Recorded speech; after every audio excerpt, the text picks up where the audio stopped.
Así que bienvenidas y bienvenidos. Nos da mucho gusto tener la oportunidad de estar esta tarde reunidos y poder hablar de un tema siempre tan interesante como es la resolución de problemas. Entonces, pues bueno, vamos a comenzar nuestra sesión.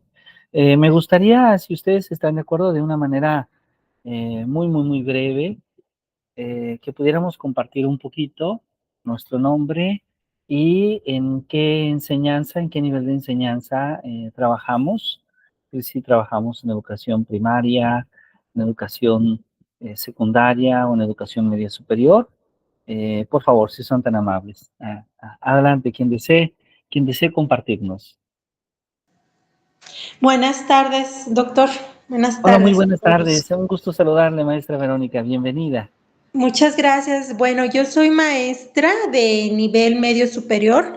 Doy clases de ciencias, física, química y también las matemáticas. Entonces, bueno, pues siempre estoy muy a la expectativa de cualquier nuevo conocimiento y muy agradecida por la oportunidad que nos da, doctor, de estar aquí. Gracias. Muchísimas gracias a usted, maestra Verónica. Muchas gracias por acompañarnos. Y bueno, esperamos que todas y todos podamos, desde luego, disfrutar de esta bella tarde hablando sobre la enseñanza de las matemáticas. Muchísimas gracias. Bienvenida. Maestra Susi, adelante, por favor, si es tan amable. Hola, ¿qué tal? Buenas tardes. Yo soy Azucena Argüelles, soy maestra de primaria. Ahorita estoy como muy interesada en todo este tema de las matemáticas. Sí es un tema que me gusta y sí es un tema que se me facilita, pero siempre había tenido niños de segundo, tercero, cuarto y ya este ciclo escolar me tocaron alumnos de sexto y siento que es un reto como más grande y quiero estar como actualizada también en el tema de las matemáticas. Excelente, muy bien. Muchas gracias, maestra Susi. Bienvenida. Maestra Arminda Tzitziki, adelante, por favor, si es tan amable. Hola, buenas tardes. Mi nombre es Titiji y estoy en secundaria y nivel media superior. Perfecto, muy bien. Bienvenida, maestra. Maestra María de la Luz Silva, adelante, por favor.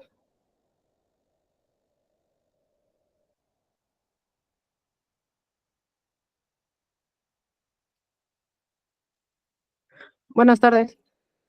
Muy buenas Actualmente tardes. estoy dando en secundaria y pues me interesa el taller para ver otras formas o otros métodos y poder pues también compartirlo con los alumnos. Excelente, bien. Muchas gracias, muchas gracias. Maestra Corina Mata, adelante, por favor. Hola, buenas tardes. Estoy trabajando en nivel medio superior, bachillerato. Actualmente voy a impartir pensamiento matemático 3. Wow. Y estoy interesada, aunque en este semestre, que es tercero, ya no hay directamente lo que es álgebra, pero sabemos que sí porque pues sigue estando en parte del precálculo. Estoy interesada en el taller porque, bueno, semestres pasados he dado álgebra. Estuve interesada también en el taller del día de ayer porque yo soy mamá de un niño de 5 años, ya casi para 6, y pues va a entrar a la primaria. Entonces, pues me interesaba bastante, nada más que no pude tener el acceso más bien no pude hacer el pago para el taller y pues me lo perdí.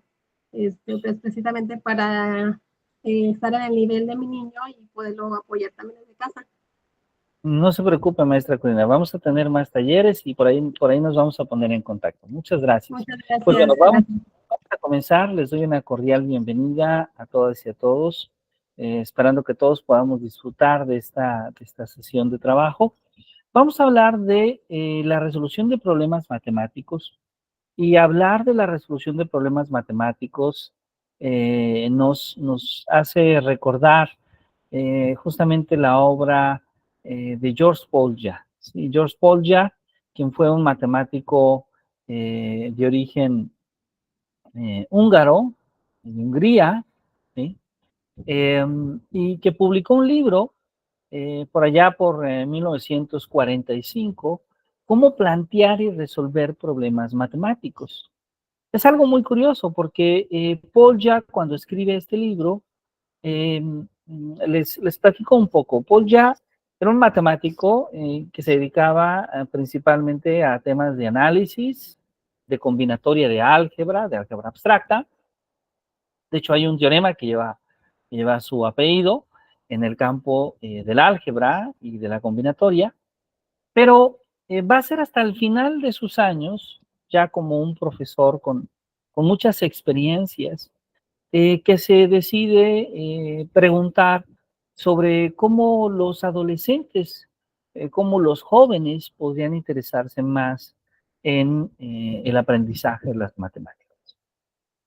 Paul ya escribe entonces este libro en 1945 y se convierte en un pionero en el campo de la enseñanza de las matemáticas. Es importante mencionar esta época porque si recordamos la didáctica de las matemáticas, que después va a tener un impacto muy importante, tiene como trabajo medular la obra de Jean Piaget. Pero Jean Piaget empezó a escribir de los años 50, de los años 60, de los años 70 hasta los 80. Entonces, cuando Paul escribe su famoso libro, todavía no conocíamos la obra de Jean Piaget, ¿sí?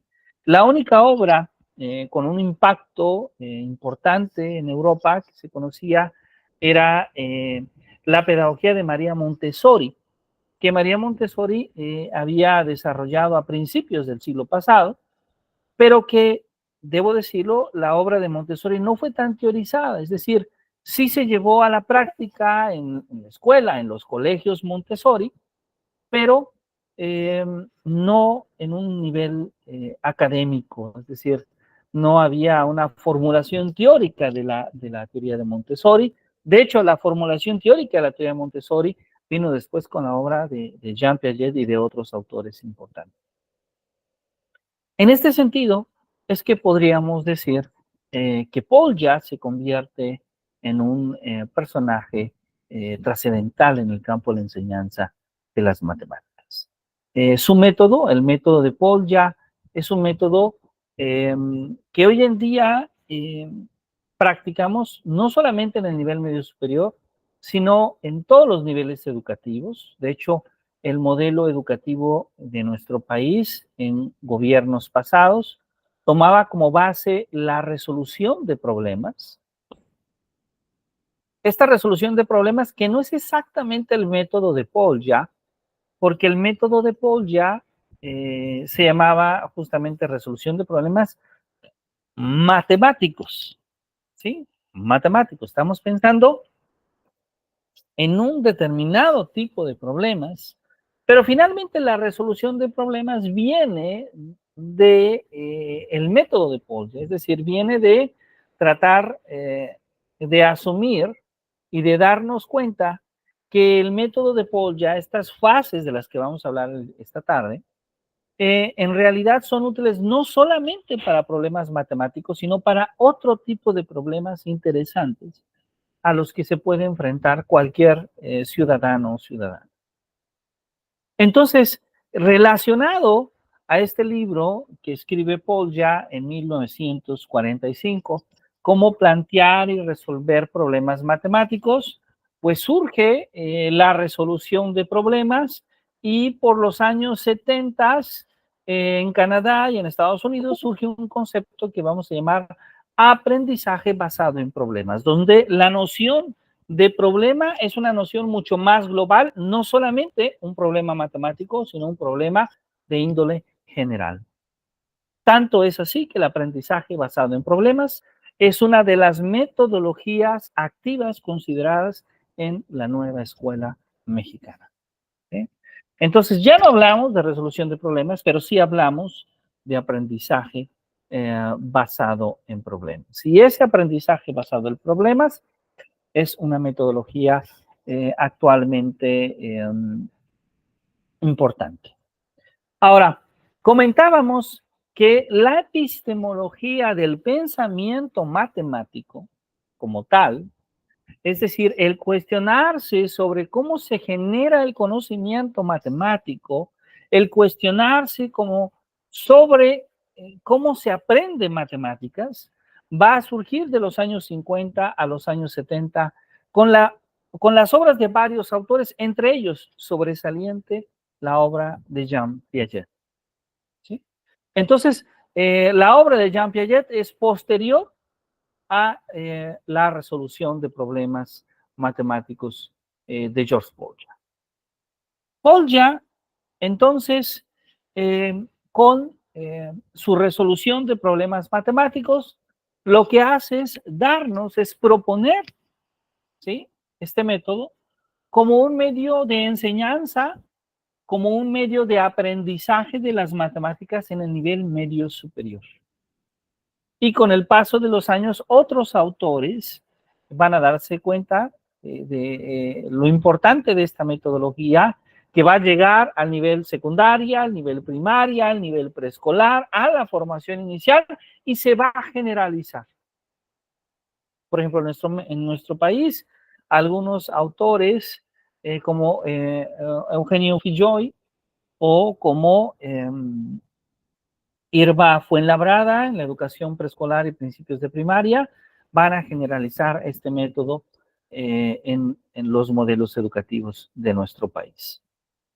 En este sentido, ¿qué podemos decir nosotros? Pues que un problema es un reto, ¿sí? Es un desafío al que se enfrenta el alumno en la clase de matemáticas. ¿Sí? Pero es un desafío que ha sido escrito en su contexto, que está ligado a una situación que el alumno puede vivir y que requiere del ejercicio de su razonamiento. Ahí es donde hablamos de desarrollar habilidades de pensamiento matemático. ¿Sí?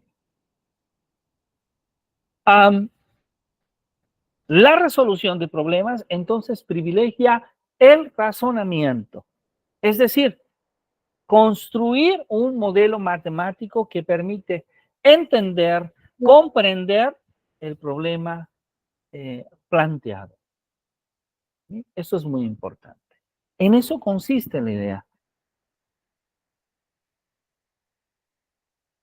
Es decir, podemos darnos cuenta cómo la resolución de problemas matemáticos plantea una noción fundamental, que es la idea de invitar al razonamiento, invitar a la reflexión sobre el pensar matemáticamente. No solamente el memorizar, no es solamente el dominar un algoritmo determinado, sino el pensar matemáticamente. Esa es una de las características más esenciales. Es decir, buscamos resolver problemas y no solamente hacer ejercicios, que comúnmente hacemos ejercicios basados únicamente en el desarrollo de ciertas habilidades que sí son matemáticas, ciertas habilidades algorítmicas de los alumnos, pero que no siempre son planteadas como un problema matemático.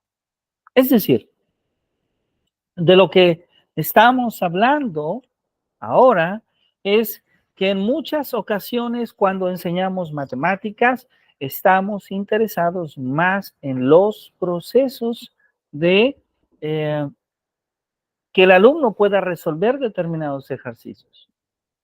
Pero no necesariamente que el alumno resuelva esos ejercicios significa que haya comprendido los conceptos matemáticos que debe de involucrar. Es decir, el niño puede hacer muchos ejercicios de suma, pero cuando le pedimos sumar en un problema, cuando se enfrenta a un problema donde requiere la suma, a veces no logra identificar que debe sumar.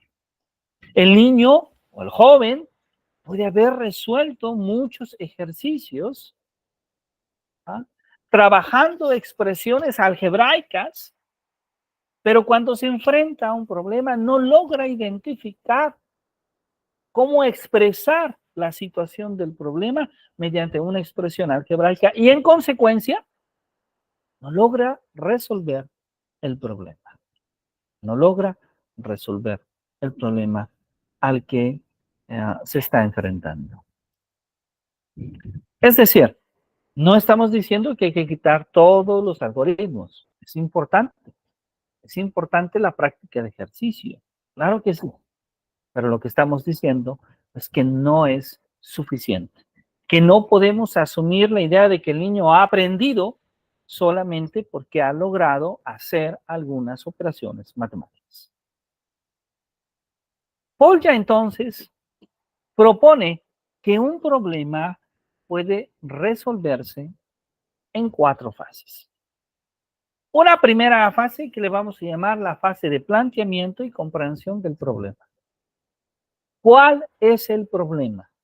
¿Qué es lo que me preguntan? Esta es la primera etapa, una etapa muy importante. Segunda etapa, vamos a diseñar un plan. ¿Cómo podemos resolver el problema? ¿Cuál es el método matemático? ¿Cuáles son las herramientas matemáticas que puedo utilizar para resolver ese problema? Tercero, vamos a ejecutar el plan. Vamos a calcular, vamos a medir, vamos a contar. Vamos a hacer lo que sea necesario para resolver ese problema utilizando nuestras habilidades matemáticas. Y claro, a veces cuando ejecutamos el plan nos damos cuenta que tal vez el método que utilizamos para resolverlo no era el adecuado. O más aún, podemos tal vez descubrir que habíamos comprendido mal el problema y entonces reiniciamos el proceso. Bueno, una vez que hemos llegado a la solución, si llegamos a la solución del problema, entonces lo que sigue es la visión retrospectiva. Es decir, vamos a reflexionar sobre el problema, sobre la manera de resolverlo. ¿Ok? Sobre el problema, sobre la manera de resolverlo. Y entonces, vamos a ver si se puede resolver de otra forma, si tiene otras soluciones, si la solución es única, si se puede generalizar, si es un caso particular de otro problema, si hay problemas semejantes. Todo eso es lo que hacemos cuando resolvemos un problema con estos 4 pasos de Polya. Bueno, hemos platicado un poquito sobre esta metodología, que es la que vamos a explorar el día de hoy. ¿Alguna pregunta hasta este punto, maestras? No, doctor, ninguna. Muchas gracias. Muy bien, gracias a ustedes. Si vamos bien, entonces la mejor manera de aprender es haciendo, ¿verdad? Es una muy buena forma de aprender haciendo. Y entonces, ¿qué creen? Ya tenemos nuestro primer problema. Ok, voy a compartir pantalla. Voy a compartir pantalla con ustedes. Y acá está, a ver si se puede ver. Sí, sí se logra ver este anuncio de Work. Sí, sí se ve. Excelente, excelente, Sí, excelente. Muy bien. ¿Todos saben dónde es Uruapan?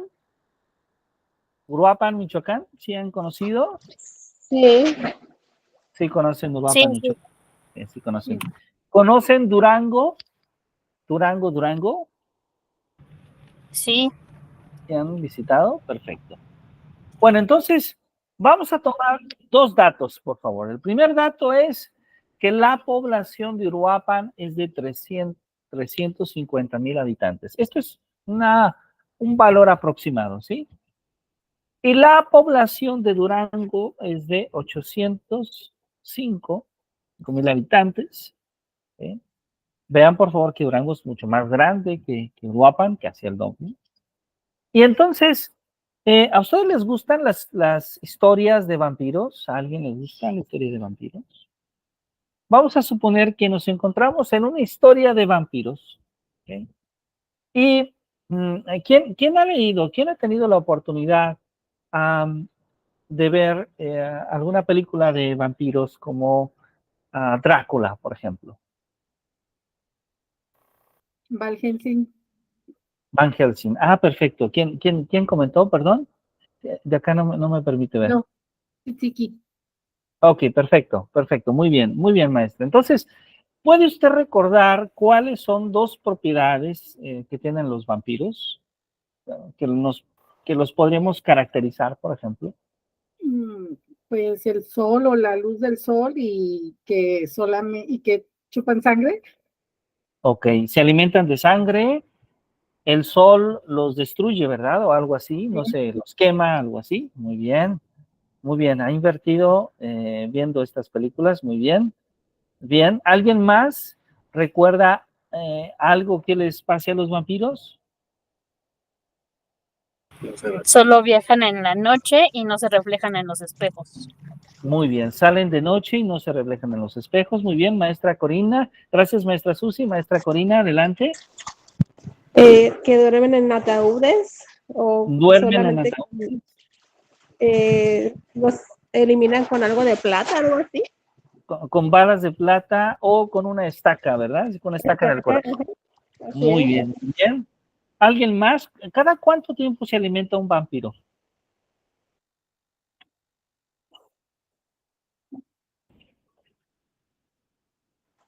¿Alguna No, no idea? tengo. No. Ok, No. bueno. Creo Sí, que cada 400 años. cada 400 años se alimenta un vampiro. Vamos a suponer la siguiente historia de vampiros, ¿no? Esta siguiente historia de vampiros nos va a hacer reflexionar si es que los vampiros han existido desde siempre, ¿sí? Yo como que tengo una idea como que no, pero vamos a suponer que creemos en la literatura, en esta literatura fantástica, ¿verdad? Que nos dice que los vampiros existen. Y particularmente vamos a tomar a dos ciudades como una muestra. Vamos a tomar a la ciudad de Uruapan y a la ciudad de Durango. Entonces, ahora sí voy a volver a compartir la pantalla porque voy a tener que apagar un poquito mi cámara. Voy a platicarles porque luego la conectividad no siempre nos ayuda, pero bueno, espero que se pueda ver la pantalla bien por allá, ¿sí? Sí. Entonces, tenemos que Uruapan tiene 350,000 habitantes, Durango poco más de 800,000, y entonces un vampiro visita las ciudades de Uruapan y Durango. Entonces, vamos a tomar aquí algunos datos. Sabemos que un vampiro, de acuerdo a cierta literatura, se alimenta cada 3 días de sangre humana de una persona. Ese es el primer dato. Se alimenta cada 3 días de sangre humana de una persona, o sea, no de varias, sino de una persona. Y cada persona que es mordida, ¿sí? Entonces, la pregunta es, ¿en cuántos días las ciudades de Uruapan y Durango serán habitadas solo por vampiros? ¿Qué les parece el problema? Interesante, ¿verdad? Es un poco mágico o fantástico, pero nos hace cuestionarnos sobre esa creencia que podrían tener algunas personas. ¿En cuántos días las ciudades de Uruapan y Durango serán habitadas solo por vampiros? Con estos datos que tenemos, ahí tenemos todos los datos del problema. ¿Ok? ¿Se entiende bien el problema? Sí. Perfecto, muy bien. Entonces, maestra Corina, ¿cuánto tiempo damos para que lo resolvamos todos hoy en casita?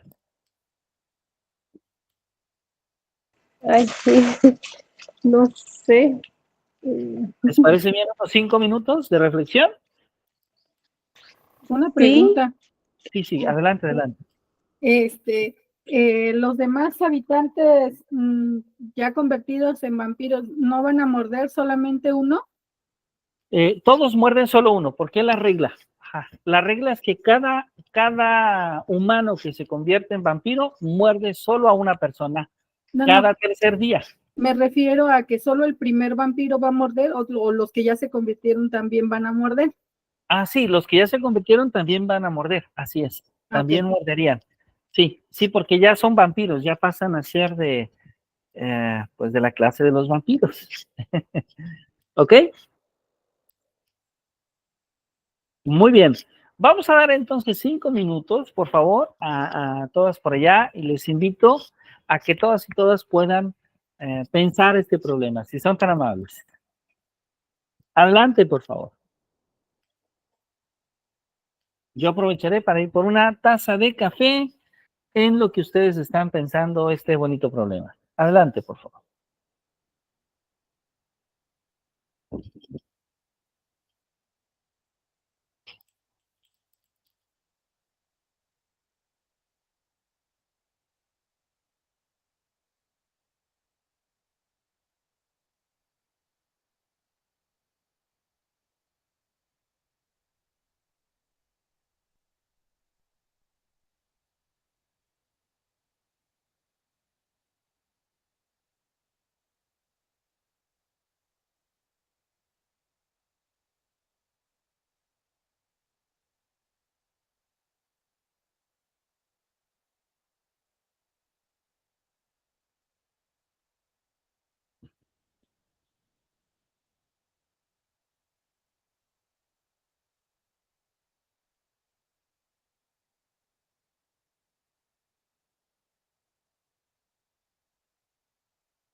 Muy bien, maestra. ¿Qué tal? ¿Cómo nos fue? ¿A qué soluciones llegaron?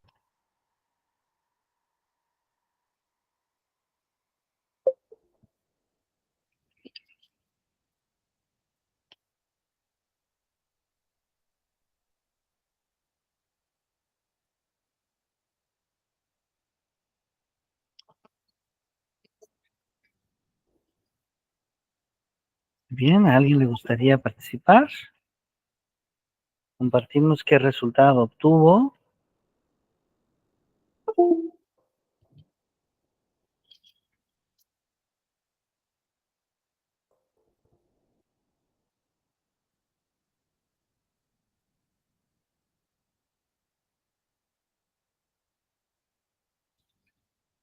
¿Qué opinan, maestros?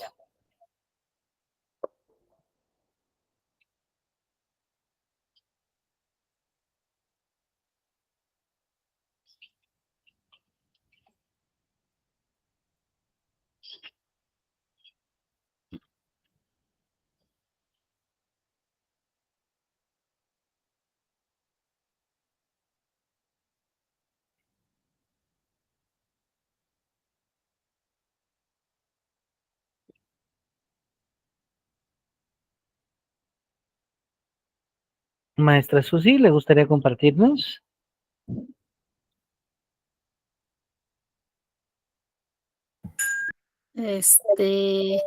Pues sé que es un problema exponencial y que tengo que sacar la ecuación de número de habitantes y mi X vendría siendo cuántos números de cuántos vampiros, en cuántos días ya están las ciudades llenas de vampiros.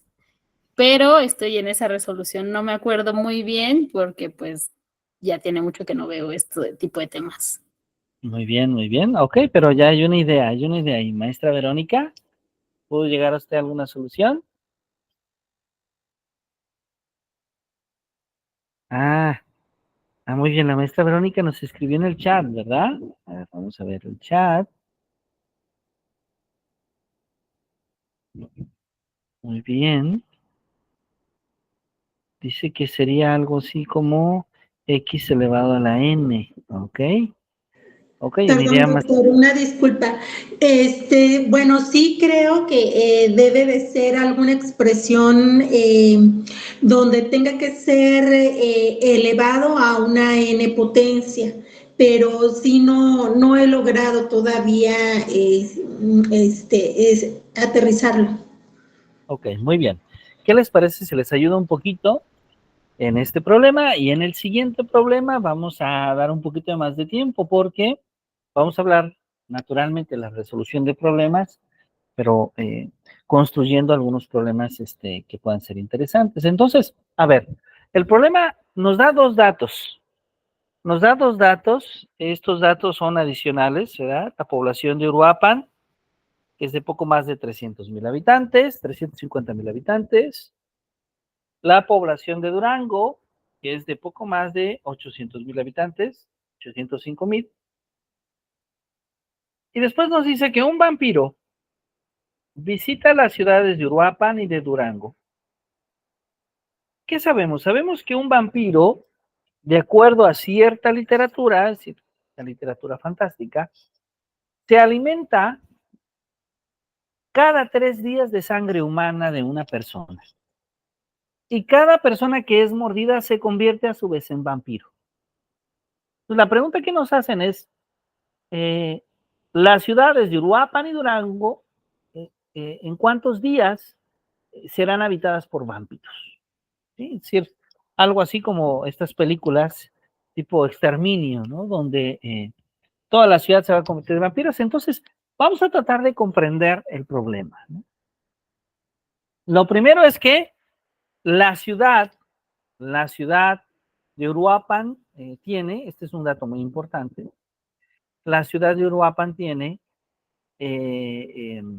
350,000 habitantes, la ciudad de Durango tiene 805,000 habitantes. Segundo es que un vampiro se alimenta cada 3 días, ¿sí? ¿Qué significa esto? Significa que muerde a un humano al tercer día. Tercer punto. Un humano mordido por un vampiro se convierte en vampiro, ¿sí? Y claro, al convertirse en vampiro, va a morder a otro humano en los siguientes 3 días, ¿sí? Entonces, ahí está la comprensión del problema, en tratar de comprender qué es lo que el problema nos dice. Vamos a pasar a la segunda etapa, que es justamente esta etapa que llamamos diseñar el plan. ¿Cómo diseñamos el plan? Pues bueno, podríamos elegir una expresión algebraica, sí. Podríamos elegir hacer un dibujo con nombre de cada vampiro y verificar un modelo, por ejemplo, de un diagrama de árbol, también. Pero yo voy a elegir algo todavía más simple. Voy a elegir una tabla. Vamos a tratar de construir una tabla que tenga, por un lado, el número de ciclos, o sea, vamos a llamar que cada ciclo son 3 días. Recordemos que se alimentan cada 3 días, entonces cada 3 días un vampiro muerde a otro humano contra el número de vampiros. De hecho, eso que la maestra Susi y la maestra Verónica hablaban de un crecimiento a una potencia, esa X, es justamente eso, el número de vampiros. Vamos a tratar de ver cómo está creciendo el número de vampiros con respecto al número de ciclos. A ver, entonces, lo trato de decir de esta manera. En esta llamada tenemos el gusto de que hay varias personas y esto nos ayuda muchísimo porque supongamos que alguien es el vampiro. ¿Quién es el vampiro? Nadie. A Yo ver, soy el vampiro inicial. muy bien, la maestra Corina ya aceptó ser el vampiro. Maestra Corina, ¿a quién muerde? Muerdo a la maestra Susi. A la maestra Sucia. Entonces, fíjense, primer ciclo, ¿cuántos vampiros hay? 2. La maestra Corina, Ajá. la maestra Susi. Ahí está. Okay. Segundo ciclo, ¿verdad? Para el segundo ciclo, la maestra Corina tiene que volverse a alimentar, pero ahora también la maestra Susi se tiene que alimentar. Entonces, maestra Corina, ¿ahora quién muerde? Ay, ya se me fueron los dos. A usted, maestro. Bueno, a mí, me muerde a mí, ya mordió a Jesús. Maestra Susi, ¿usted a quién va a morder? La maestra María de la Luz. A la maestra María de la Luz. Muy bien, entonces, para el ¿cuántos vampiros hay? Perdón, nada más cierro con este ciclo, el segundo. Ya hay 4, ¿verdad? Porque ya la maestra Corina mordió a la maestra Susi, yo también fui mordido, la maestra María de la Luz también ya es vampiro. Entonces, para el tercer ciclo hay 4 vampiros que tienen que alimentarse. O sea que van a morder a otras 4 personas. ¿Cuántos va a haber? 8. Ahí, lo siento, pero la maestra Verónica y la maestra Armina también van a ser mordidas y otras 2 personas más. Entonces, para el tercer ciclo ya hay 8 vampiros. Para el cuarto ya hay 16. Vean, por favor, que va al doble. Para el quinto ya hay 32. Para el sexto hay 64. Para el séptimo hay 128. Para el octavo hay 256. Pero todavía hay muchísimos más, ¿verdad? Porque podríamos darnos cuenta que este problema se puede generalizar de esta forma. Miren qué bonito. Se puede generalizar si suponemos que n es el número de ciclos y que k es el número de habitantes de una ciudad. De una ciudad que se van a convertir en vampiros. Entonces, lo que nosotros estamos haciendo es una especie de ecuación 2n igual a ¿quién? A k. 2n igual a k. Lo que nos preguntamos son 2 casos particulares. Un caso Es cuando 2n es igual a 300.050 y el otro caso a 805.000. Ahí están los dos problemas que tenemos. Entonces, este es el diseño del plan. ¿Qué fue lo que hicimos en el diseño del plan? Hicimos el modelo matemático, nos dimos cuenta de las relaciones que había entre las variables de nuestro problema. Vamos a la tercera etapa, ¿cuál es? Ejecutar el plan. Y ahora sí, para ejecutar el plan, vamos a poner número de ciclos de 3 días, número de vampiros. Y vean, por favor, cuando era 8 teníamos 256. Cuando es 9 son 512. 10, 1024. 11, 2048. 13, 8192. Para 14 ciclos son 16.384. Para 15 ciclos son 32.788. Para 16 ciclos son 65.536. Para 17 ciclos son 131.072. Y ya empezamos a acercarnos, ¿verdad?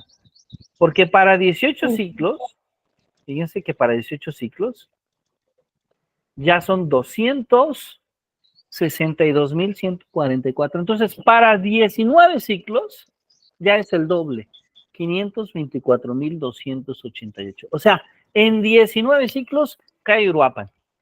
Todo Uruapan son vampiros. Y para el siguiente, o sea, para teniendo justamente 20 ciclos, tenemos ya más de 1 millón de habitantes. O sea que se supera Durango. Vean por favor que el valor no es exacto, es una aproximación. Entonces, lo que podemos decir es que Uruapan cae en 19 ciclos y Durango cae en 20 ciclos. Ahora, la población de Uruapan cae 19 ciclos, pero recordemos que cada ciclo son 3 días. Entonces, 19 por 3, Uruapan sería convertido en una ciudad de vampiros en 57 días. Mientras que Durango, como son 20 ciclos, ¿sí? Como son 20 ciclos, podemos darnos cuenta que cada ciclo tiene 3 días, entonces serían 60 días. ¿Sí? O sea, en 60 días, una ciudad tan grande como la de Durango sería una ciudad de vampiros. ¿Cuál es la visión retrospectiva? Pues la visión retrospectiva es cuando nosotros analizamos y nos damos cuenta que en realidad el problema que hicimos, este problema en el que estuvimos trabajando, pues es en realidad un caso particular de un problema más general. ¿Cuál es este caso particular? Perdón. Pues es el caso de resolver la ecuación 2 a la n igual a k. Pero nosotros resolvimos el caso para cuando k es 350.000 y cuando k es 805.000. Ahora, ¿este problema se puede resolver de otras formas? Sí. Porque este problema se podría haber resuelto usando diagramas, un diagrama de árbol, se podría haber resuelto utilizando dibujos, se podría haber resuelto utilizando una computadora, por ejemplo, con Excel. Esta tabla la hicimos nosotros a mano, pero y también sería otra forma de resolver. Y bueno, les hago la pregunta, entonces, ¿los vampiros pueden vivir desde la eternidad, como dice el libro de Drácula? ¿Qué dirían ustedes? ¿Sí o no?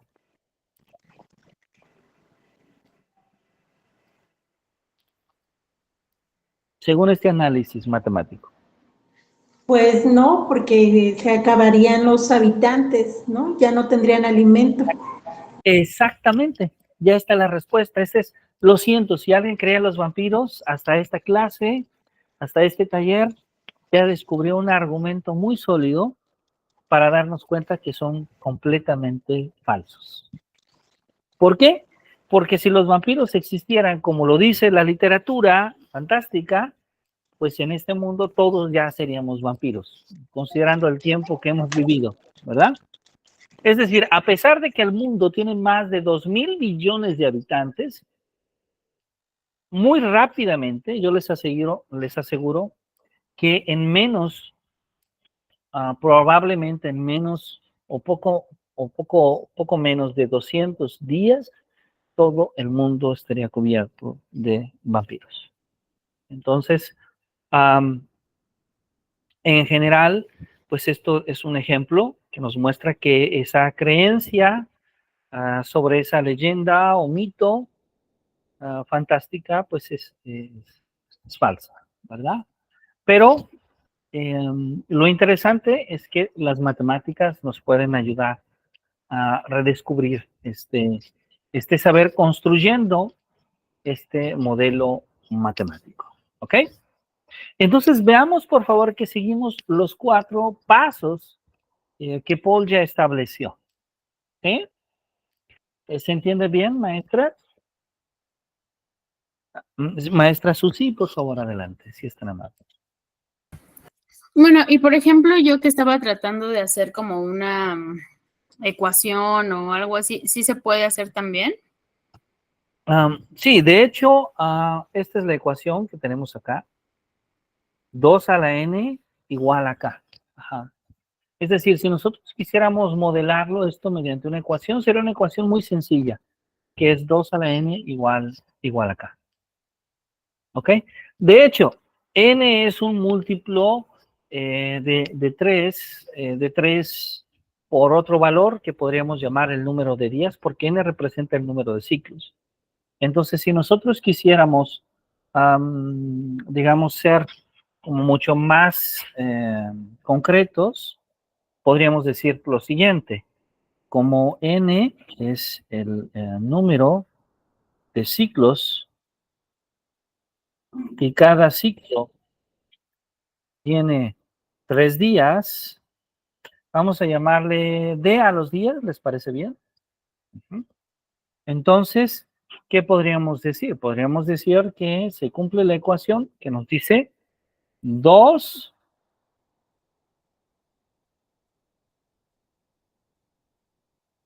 elevado a la n, pero n sería 3d, ¿verdad? Porque son 3 días, cada n son 3 días, igual acá. Ajá. Entonces, esta sería otra forma, pero ahora en términos de días, de ver el mismo problema. ¿Okay? 2 a la 3d igual a k, donde d es el número de días y k es la población de la ciudad. ¿Ok?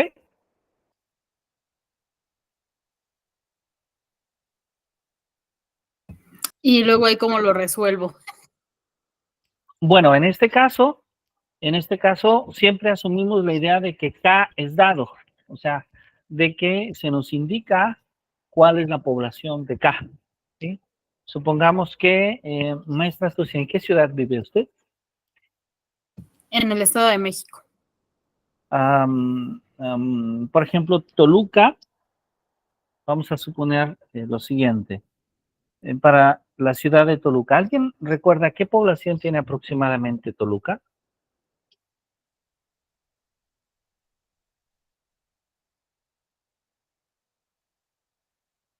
No. Aproximadamente. 329.508 personas. Muchísimas gracias.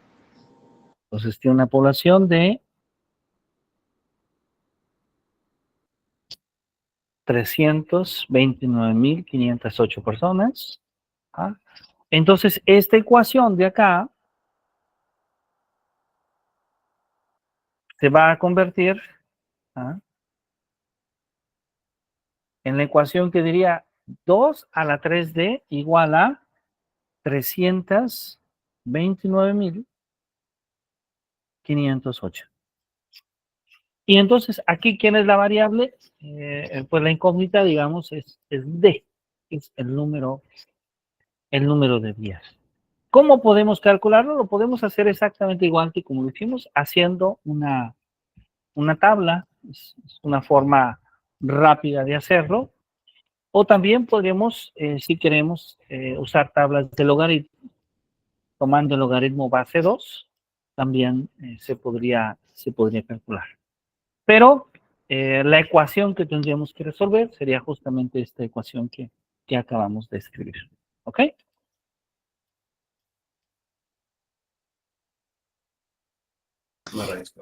Ok, es que yo pensaba que se podría hacer una como multiplicación o una raíz cuadrada, algo así. Entonces, pero Ya, como entendí que- como una regla más algebraica. exacto. Ajá, sí, en este caso es una regla aritmética. Ajá. Y es un poco más difícil eso en este modelo. Pero vamos a ver otro tipo de problemas donde sí se va a poder hacer. Ok, ¿Ok? gracias. Sí. Ok, muy bien. Ok, vamos entonces a pensar un segundo problema. ¿Ah? Este problema, vamos a pensarlo para todos. Dice lo siguiente.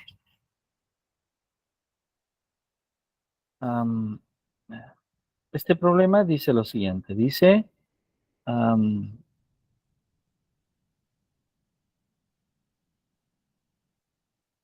en un torneo de tenis, ¿ah? La fase eliminatoria es directa, ¿verdad? ¿Esto qué significa? Esto significa que en los torneos de tenis siempre se enfrenta a un jugador y otro, y el ganador pasa a la siguiente fase, quien pierde, lamentablemente, no pasa a la siguiente fase. ¿Ok? Eso significa que la fase eliminatoria es directa. ¿Ok? Entonces, supongamos que en este torneo de tenis participan 64 jugadores. ¿Ok? 64 jugadores. La pregunta para todos es, y dos se van a realizar hasta que un jugador sea campeón. ¿Sí? ¿Cuántos partidos se van a realizar hasta que un jugador sea campeón? ¿Ok?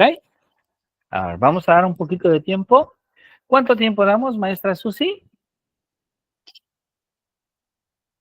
10 minutos.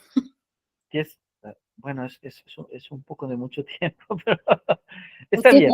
para el nivel que estoy, yo le pediría media hora, pero. No, vamos a ir bien todos. No, ok, Ok. perfecto. Vamos a dar 10 minutitos, como dijo la maestra Susi, ¿les parece bien? Ok, adelante a todos. Am, vamos a pensarlo ya en casa y yo les voy a preguntar ahora cuántos partidos se tienen que jugar. Recordemos, en todo el torneo para que un jugador sea campeón. ¿Ok? Adelante, por favor, si son tan amables.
Sí, maestra Susi, para servirle.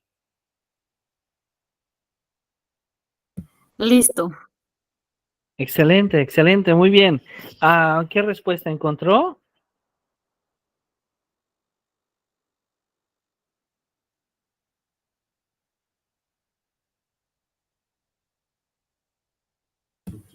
Ay, es que no la anoté, pero fui dividiendo en la primer en 6 rondas, me parece que llegué a la conclusión. 6 rondas, ok. ¿Alguien tiene otra solución? O sea, a ver, en el torneo de tenis la fase eliminatoria es directa. Ya te había entendido y me distrajiste. Ay. Ok, a ver, vamos a revisar entonces. A ver, vamos a comprender el problema. La primero, recordemos, siempre la noción de comprender el problema consiste en que nosotros podamos identificar los datos principales, pero además que podamos identificar qué es lo que se nos pregunta. Por ejemplo, primer dato, hay 64 jugadores. Segundo, cada juego es en eliminación directa. Es decir, uno de los dos jugadores pasa a la siguiente fase y el otro va a ser eliminado. Entonces, lo que se nos pregunta es cuántos partidos deben de realizarse para que haya un ganador. Solo un ganador de todo el torneo.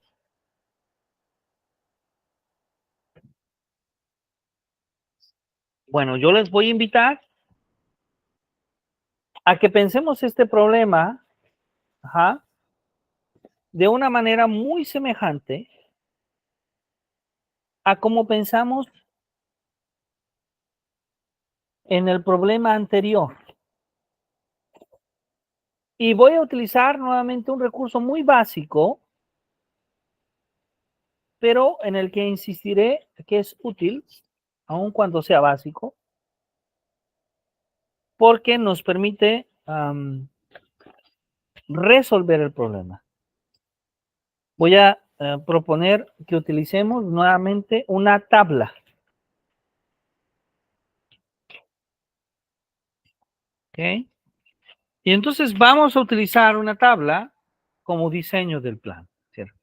Vamos a utilizar una tabla que considere el número de jugadores y el número de partidos. ¿Ok?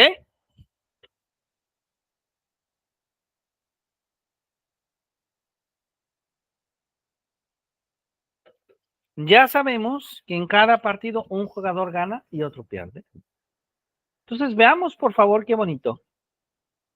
Si tenemos 64 jugadores, ¿cuántos partidos hay? Hay 32. Pero de esos 32, hay 32 que ganan y hay 32 que pierden. Para la siguiente fase, ¿cuántos partidos hay? Pues 16. Hay 16 jugadores que ganan, 16 jugadores que pierden, quedan 16. Entonces, ¿cuántos partidos tenemos en la tercera fase? 8.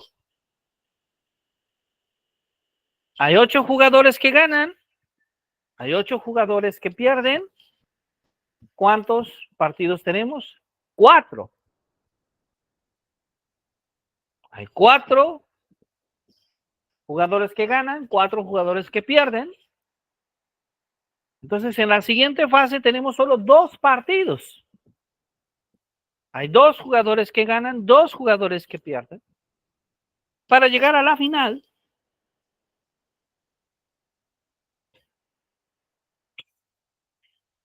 en la final, donde hay 2 jugadores y un jugador gana y un jugador pierde. Entonces, ¿cuántos partidos se jugaron? Pues tenemos ya en la tercera fase darnos cuenta que el número de partidos, ¿quién es? Pues es la suma de los partidos en cada fase. 32 más 16, más 8, más 4, más 2, más 1. ¿Cuántas son? 63 partidas. ¿Correcto? 63 partidas. Ahora, ¿cuál es la visión retrospectiva? Darnos cuenta que estos números también pueden tener otro significado muy bonito. Por ejemplo, el 1 es 2 a la 0, el 2 es 2 a la 1, el 4 es 2 a la 2, el 8 es 2 a la 3, el 16 es 2 a la 4, el 32 es 2 a la 5, el 64 es 2 a la 6. Entonces podemos ver que los valores del número de partidos, ¿sí? Es siempre una potencia de 2. Y de hecho, podemos ver claramente,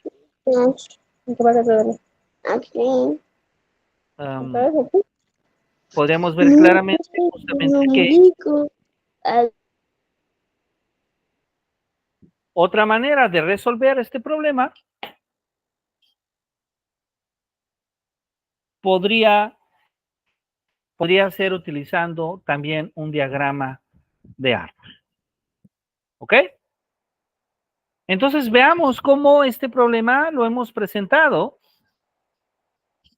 siguiendo nuevamente las 4 fases que Paul ya propone en su metodología.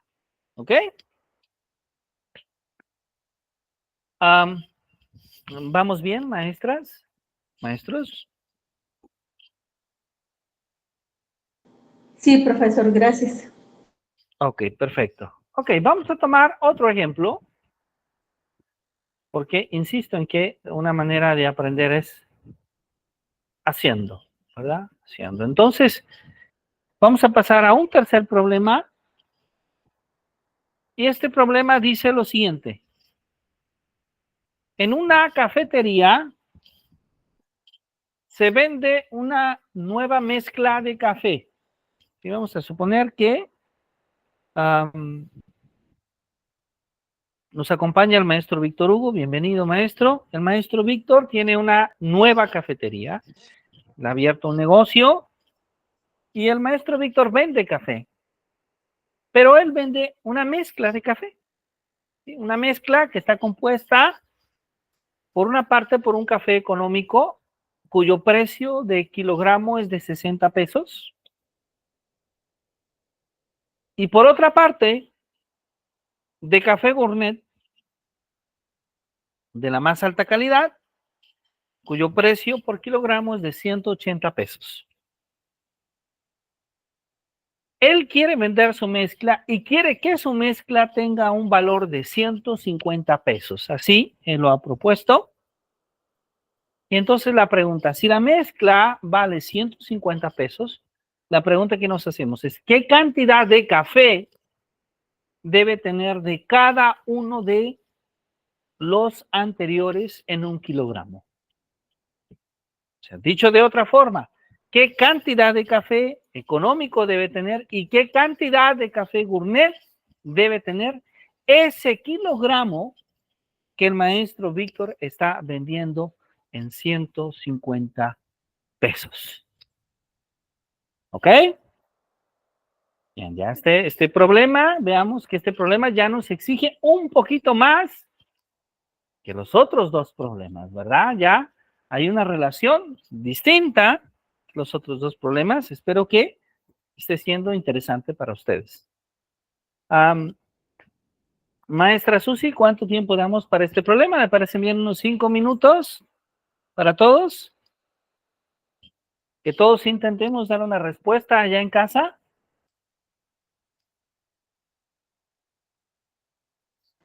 Ok, ¿Sí? sí. Bien, muy bien. Adelante, Sí. por favor, si son tan amables. Vamos a practicar un poco.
Vamos a ver entonces.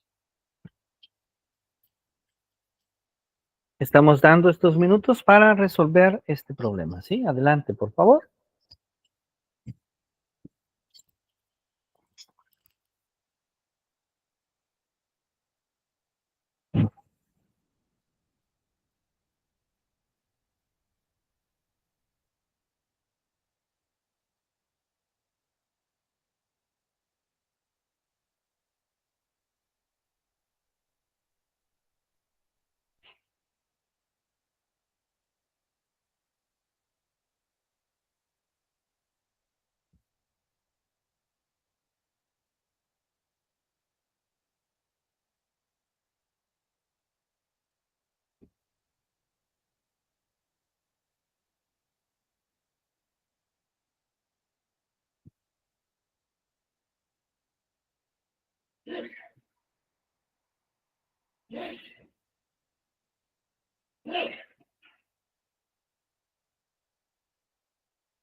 Muy bien.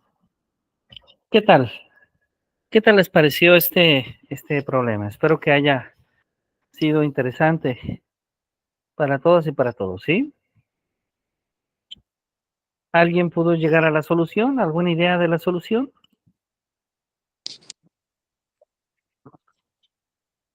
Yo, Ma- pero no sé qué tal esté. Maestro Víctor, bienvenido. Qué placer saludarlo. Adelante, maestro Víctor.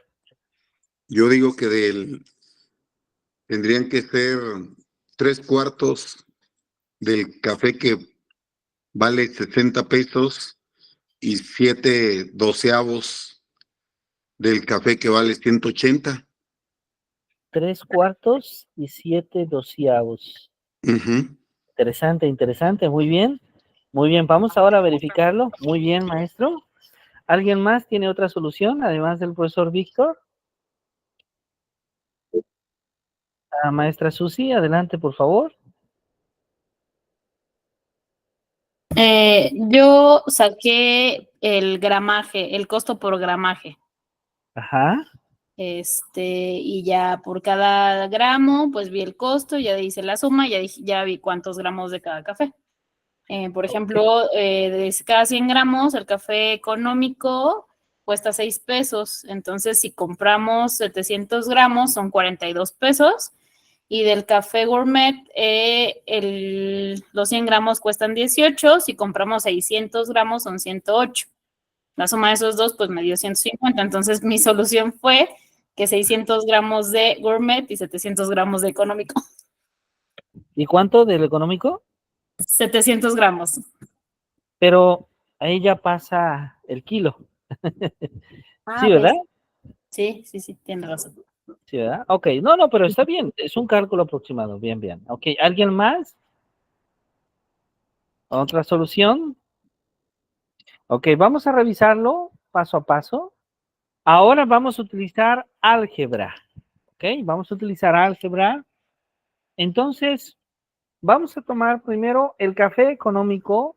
Vamos a utilizar la variable A para hablar de la cantidad de café económico.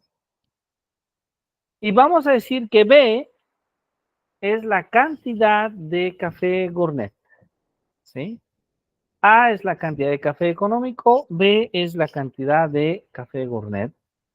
Entonces, este escrito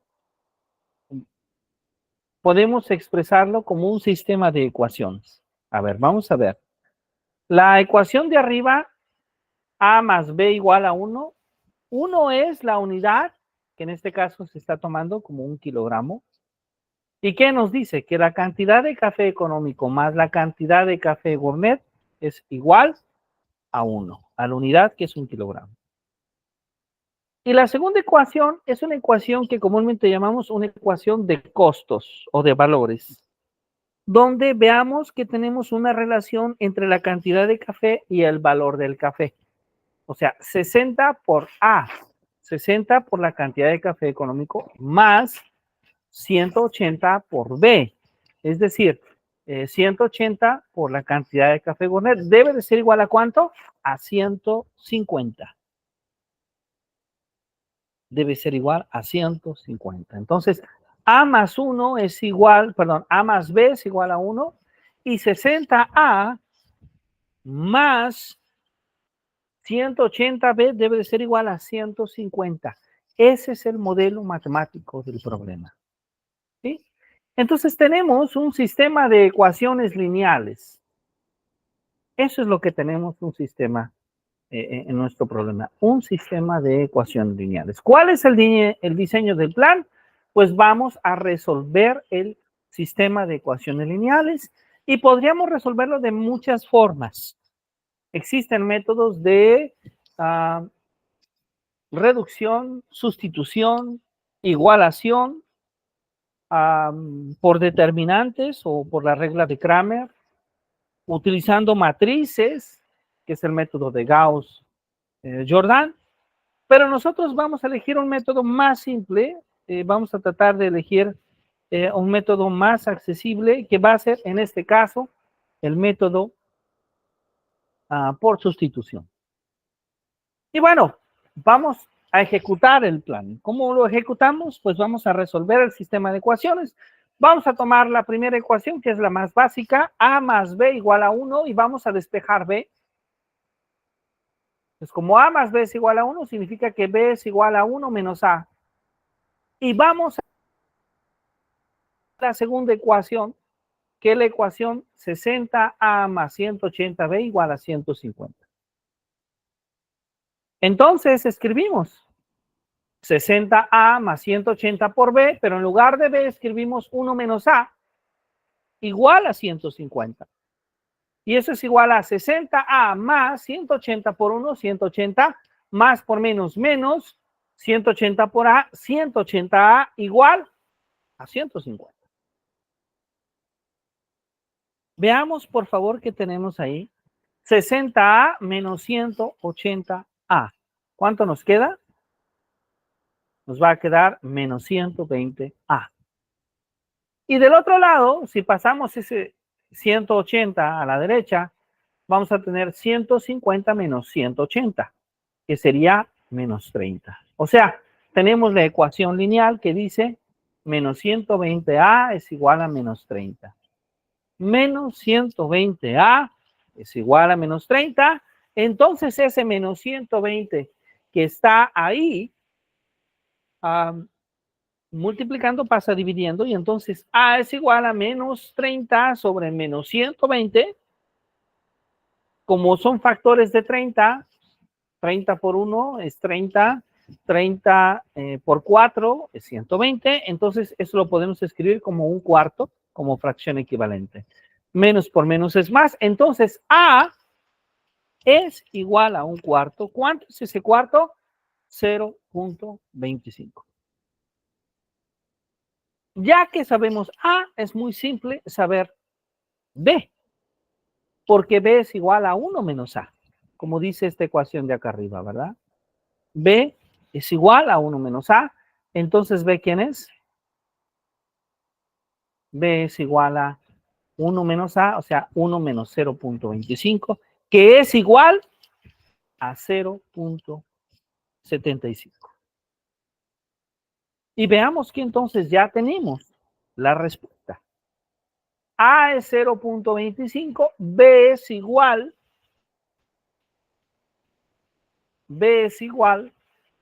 a 0.75, de tal manera que los resultados que nos compartieron nuestros compañeros eran muy cercanos a la solución, ¿verdad? Nos vamos ahí a la visión retrospectiva, donde decimos, mira, la nueva mezcla de café está compuesta, ¿por qué? Por 1/4 de kilo de café económico y por 3/4 partes de café gourmet. Esa es la solución al problema. 1/4 de kilo de café económico y 3/4 partes de café gourmet. Ahora, ¿este problema se puede resolver de otras formas? Sí, podríamos haber utilizado reglas de 3 con tablas, y también podríamos haber llegado a esta conclusión.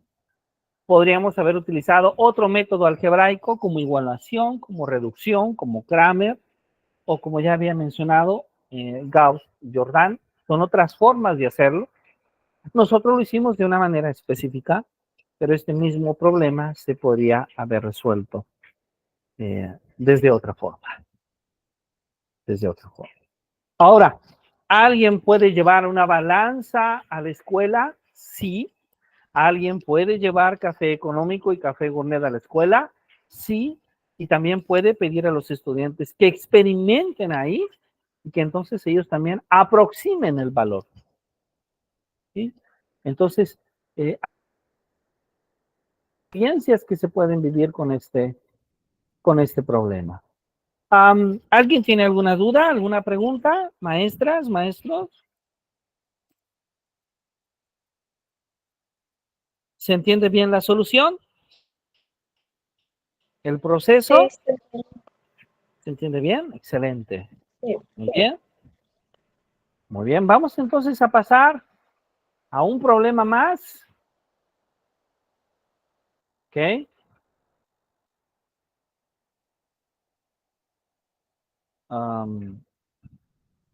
Voy a Este es un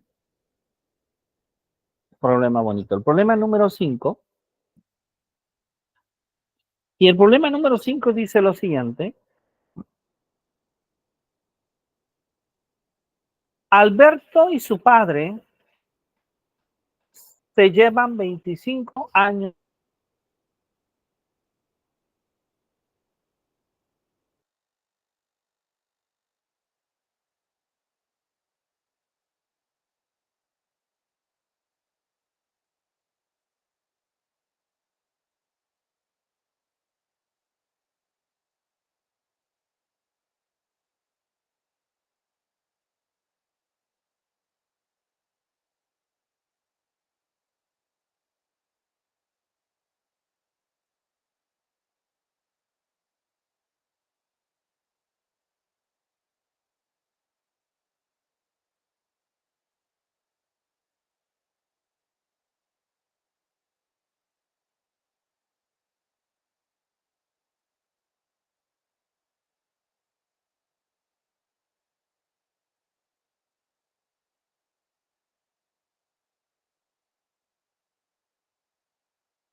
Muy bien.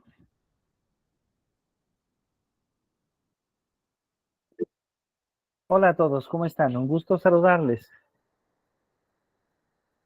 Muchas gracias por su paciencia.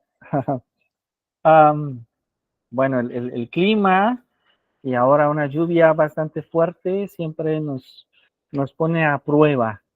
Un placer saludarles. Vamos a seguir compartiendo. Estábamos hablando de el último problema del taller, que era justamente este problema de dos hermanos, ¿verdad? Les agradezco mucho si me pueden confirmar, si ya se puede ver allá. Sí, ya se ve. Ok, ya se ve. Muchísimas gracias. Entonces, bueno, Alberto y su padre se llevan 25 años de edad. Entonces, vamos a calcular la edad de Alberto, sabiendo que dentro de 15 años la edad de su padre será el doble que la suya. ¿Ok? Bien, entonces, un problema muy bonito. Ah, vamos a dar un poquito de tiempo allá en casa para que todas y todos ustedes puedan pensarlo. ¿Les parece bien?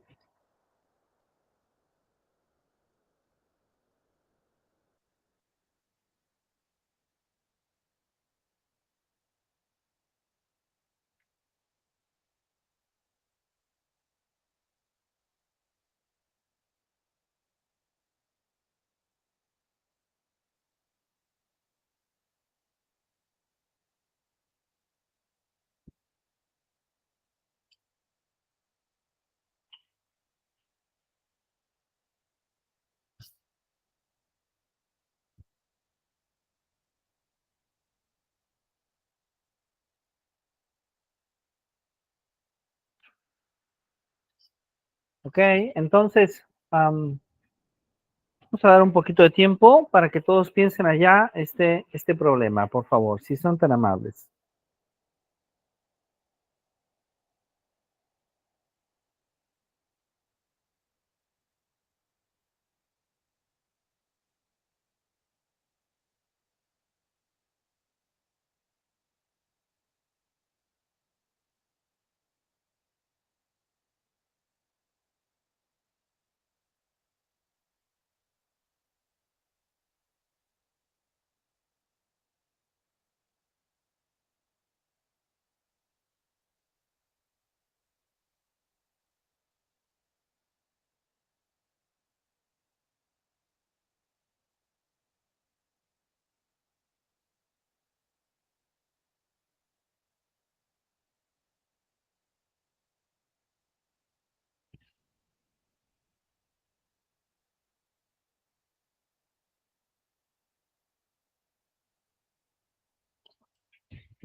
Muy bien. Bueno, entonces una manera de ver la solución de un problema de este tipo es también definiendo dos variables, ¿ok? Vamos a suponer que tenemos X, y X es la edad de Alberto. Ajá. X es la edad de Alberto. Y lo que nosotros sabemos por nuestro problema esencialmente es que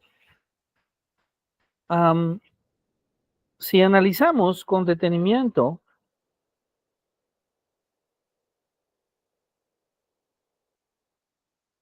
veamos por favor que la edad de Alberto más 25,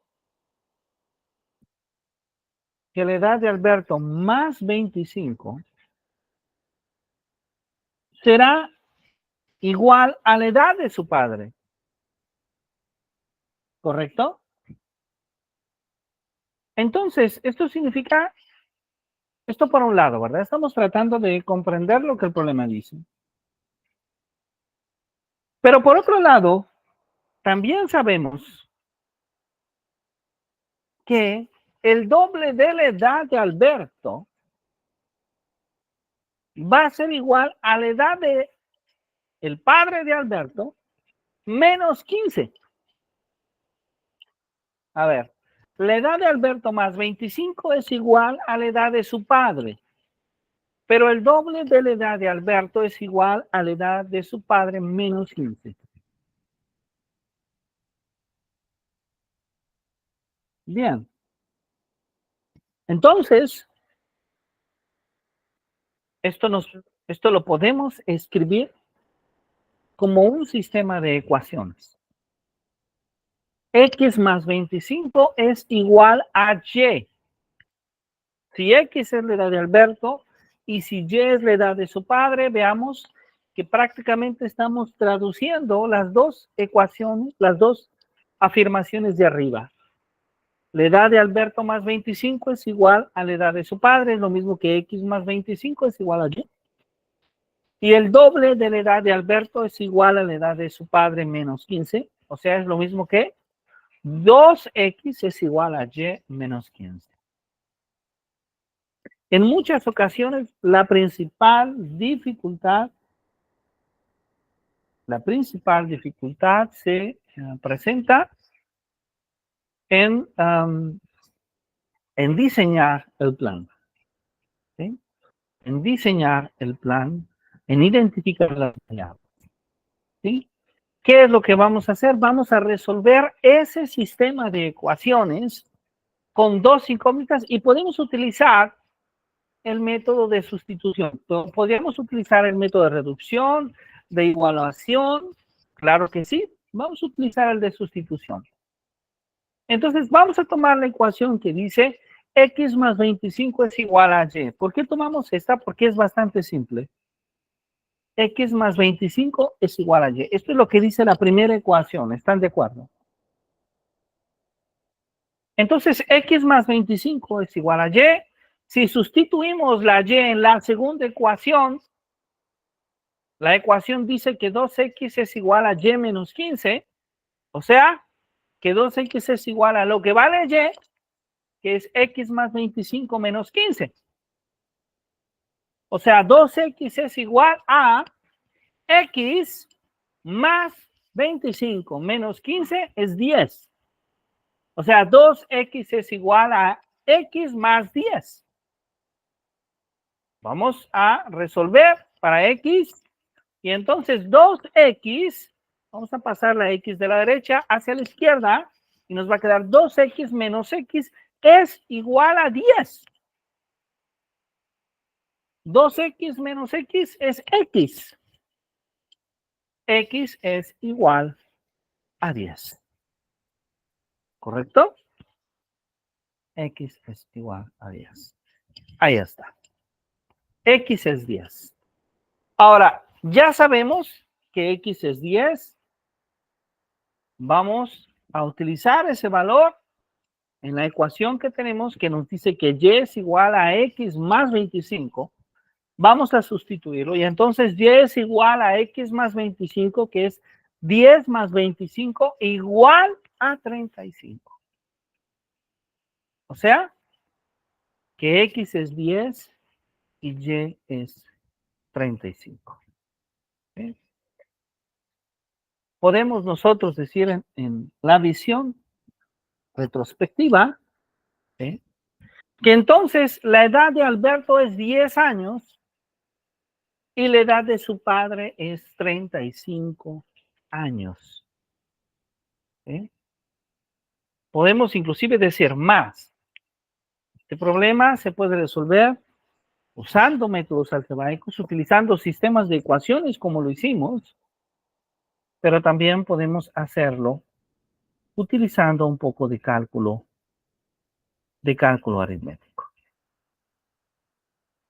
Y entonces, bueno, lo que nosotros hemos tratado, perdón, hasta este punto, ¿alguien tiene alguna duda sobre el problema?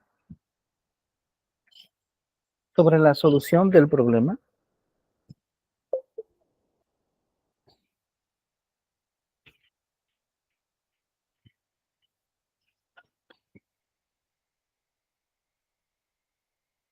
¿No hay dudas? Ok, voy a entonces a dejar de compartir un poco. Bien, entonces, bueno, lo que nosotros hemos tratado en esta sección ha sido justamente la idea de cómo el método de Polya nos ayuda a potencializar las habilidades matemáticas de nuestros alumnos.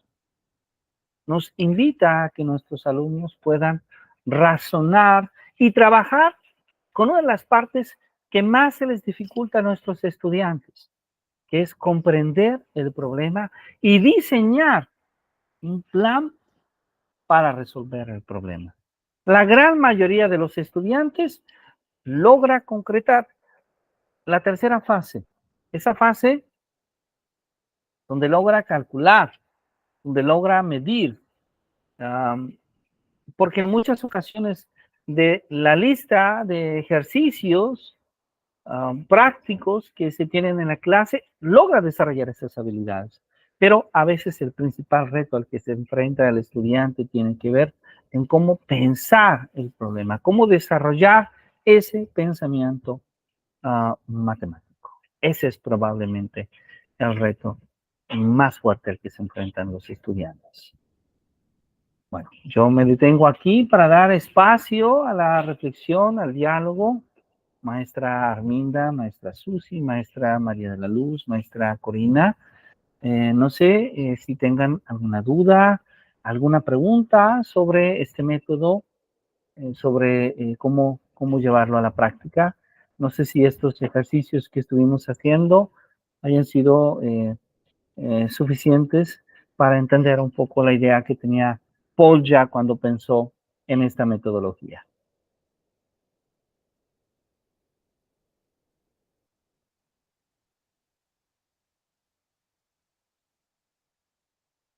¿Alguna pregunta? ¿Alguna duda?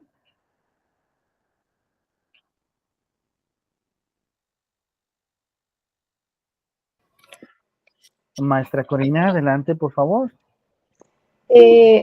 Maestro, bueno, doctor, me hace interesante que incitemos a los alumnos a que aterricemos el problema para comprenderlo a partir de estos pasos. Y lo primero que nada es como el visualizarlo como con alguna imagen o una tabla como nos las mostró en esos ejercicios. Por ejemplo, ahorita del último problema, yo me quedé con la inquietud de por qué el menos 15.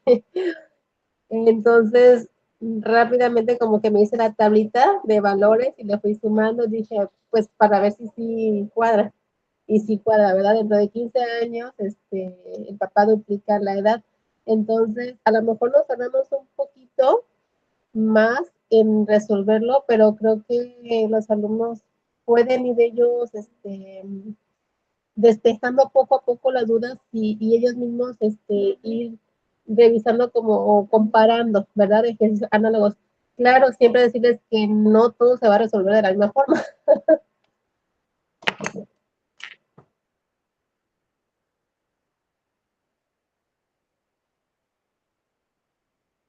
Ya no escucho.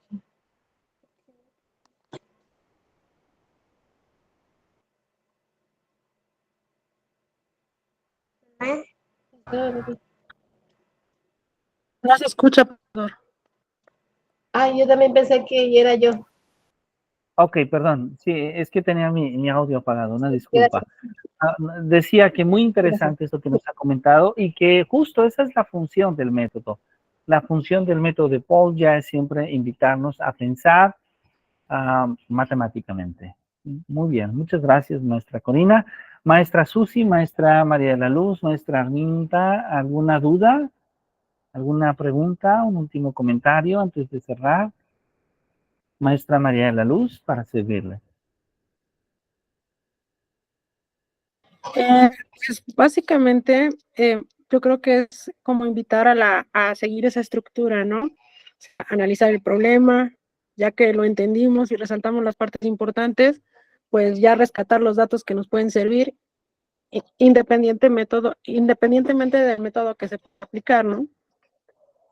Y más o menos seguir esa dinámica que de alguna manera nos ayuda o nos guía para no perdernos a la hora de resolver, o sea, tener claro bien qué es lo que estamos buscando, qué es lo que pretendemos calcular.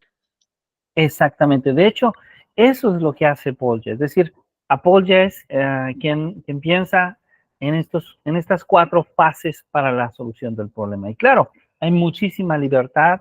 Nosotros podemos diseñar nuestro propio plan, podemos pensar en nuestro propio método, pero seguimos estas 4 fases, ¿no? Que nos dan cierta claridad de cómo ir. ¿Ok? Bueno, pues yo les agradezco entonces muchísimo su participación en este breve taller.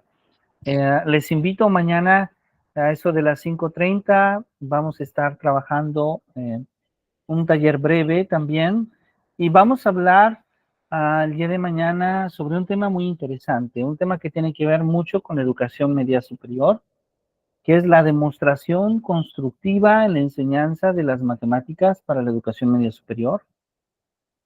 Se ha centrado en la educación media superior, pero la verdad es que debo decir que esto también tiene un impacto desde la educación secundaria y hasta la educación universitaria, ¿sí?